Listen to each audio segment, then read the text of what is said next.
साफ्रोमनिसिमबो खुलुमनाय जासिदों जायफ्रा बे रादाबखौ नायदों। तो दिनैनि जे जोंनि खुद्रिसारनाय आसाम तृणमूल कंग्रेसनि बिनि गुबै जाहोना जाहैबाय दिनै जोंनि आसामाव जे थांखिफोरखौ लादों बे मोनफ्रोमबो पौरसभानि जायगा अफिसफोरनिफ्राय जोङो मोनसे नटिफिकेसन जेखौ जों मोनबाय जे 1 तारिखनिफ्राय मटामटी 2023नि 1 तारिख एप्रिलनिफ्राय मोनफ्रोमबो पौरसभायावहाय जे खाजना जे टेक्स होनांगौ दं बे जिनिसखौ बारायनो थांगासिनो दङ। बिनिखायनो जेरैबायदि टेक्सआ बारायनो थांगासिनो दं बेखौ नोजोर बोयोब्ला जोंनि ओनसोलफ्रा ओरैबायदि दा उन्नति गैयै जायगा बा गोबां मानसिफोरनि इनकाम सोर्स गैया बिनि गेजेरावहाय दिनै मानसिफ्रा थांना थानायाव जोबोद गोब्राब जादों। आरो जेरैबायदि जोङो एडुकेसननि सेक्टरावहाय जोङो नोजोर बोनो थाङोब्ला जायफ्रा इउनिभार्सिटिफ्राव फरायो बिसोर कम्पालसारि बिसोरो न' भारा थाहैनांगौ जायो।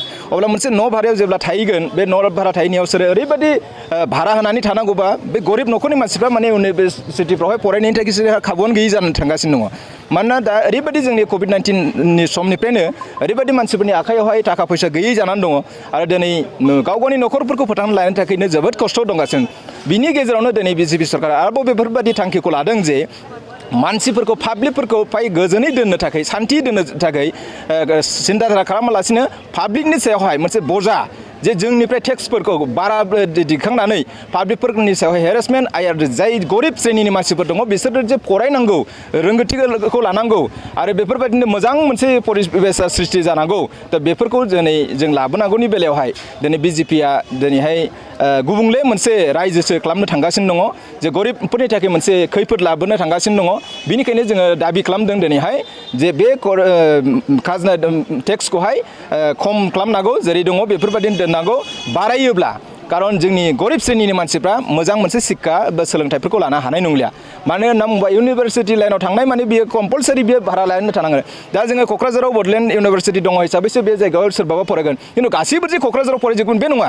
जुदि गुवाहाटियाव थाहैनानै जुदि सोरबा कटन कलेजावनो थाहैनानै फरायहैबाय बिसोरनि भाराफ्रा जेरैबायदि भारा बारायनो थांगासिनो दङ बे भाराखौ होनानै फरायहैनो थाखाय जोंनि गरिब मानसिफ्रा बे खाबुखौ मोननाय नङा आरो बिनि थाखाय गोबां गरिब मानसिफ्रा गोदोसोनानै थानो गोनां जागोन।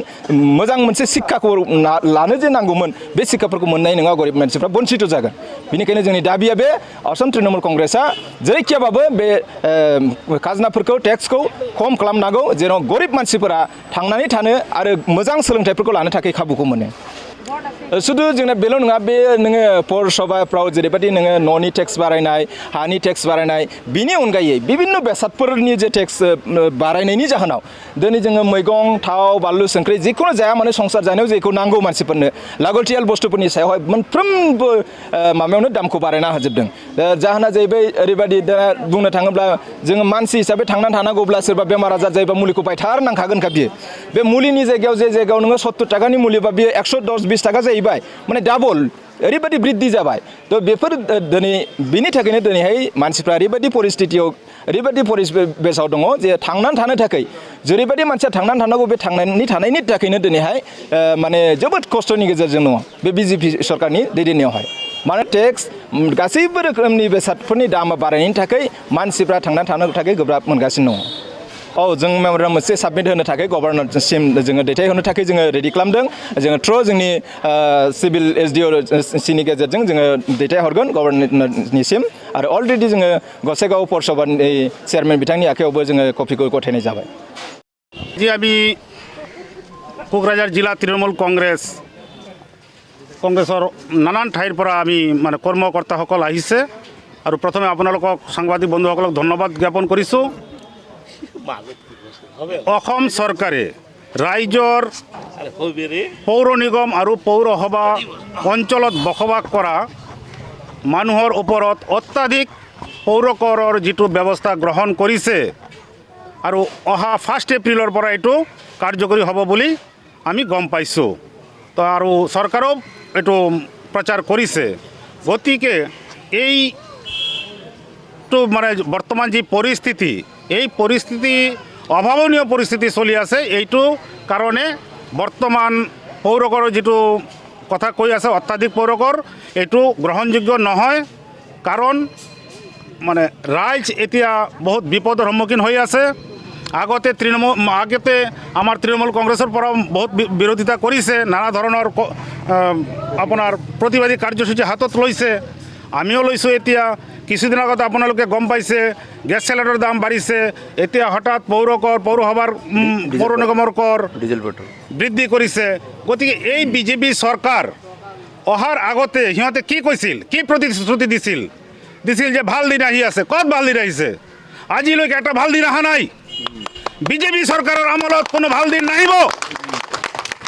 আৰু এটা কথা মনত ৰাখিব, মানুহক লোভ লালচা দি ভোট আদায় কৰিছে।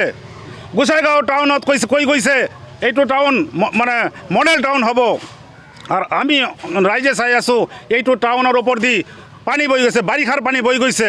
ক'ত গৈছে আমাৰ বিজেপি চৰকাৰৰ নেতাসকল? এইটো টাউনৰ ওপৰ দি যেতিয়া পানী বৈ গৈছে কোনেও দেখিবলৈ অহা নাই। আমি তৃণমূল কংগ্ৰেছৰ পৰা আহি আমি লক্ষ্য কৰি গৈছোঁ। এতিয়া কথা হ'ল মানে নাইৰা মাতা বেলতলাত একবাৰেই যায়। যদি আপোনালোকে এই কথাটো বুজিছে আৰু অহা দিনত বিজেপি চৰকাৰৰ কাম নাই, পৰিৱৰ্তন আহি আছে, মানুহ বিপদৰ সন্মুখীন হৈছে। আৰু এতিয়া যিটো আমাৰ এটা হ'ল আমাৰ পুঁজিপতি চৰকাৰ কৈ আছে, আচলতে এইটো বিজেপি চৰকাৰ পুঁজিপতি চৰকাৰ। সাধাৰণ মানুহৰ কাৰণে কোনো ধৰণৰ কোনো কাম কৰা নাই। দুখীয়া মানুহবিলাক আছে, এই প্ৰতিদিন যিটো কাম কৰি চলি আছে, সিহঁতৰ আজি এটা জিনিস কিনিবলৈ, ভাল জিনিস খাবলৈ হ'লে সিহঁতৰ হাতত পইচা নাই, সিহঁতে ক্ৰয় ক্ষমতা মানে হেৰুৱাই পেলাইছে। গতিকে আমাৰ অনুৰোধ বিজেপি চৰকাৰৰ ওচৰত, এই পৌৰ কৰ বাতিল কৰক, যিটো পৌৰ কৰ অত্যাধিক পৌৰ কৰ সেইটো বাতিল কৰিবই লাগিব। আদাৰৱাইজ আমি গণতান্ত্ৰিক পদ্ধতিৰে চৰকাৰে গুৰুত্ব নিদিয়ে, আমি তৃণমূল কংগ্ৰেছে গণতান্ত্ৰিক পদ্ধতিৰে বৃহত্তৰ আন্দোলন গঢ়ি তুলিম ৰাইজৰ হকে।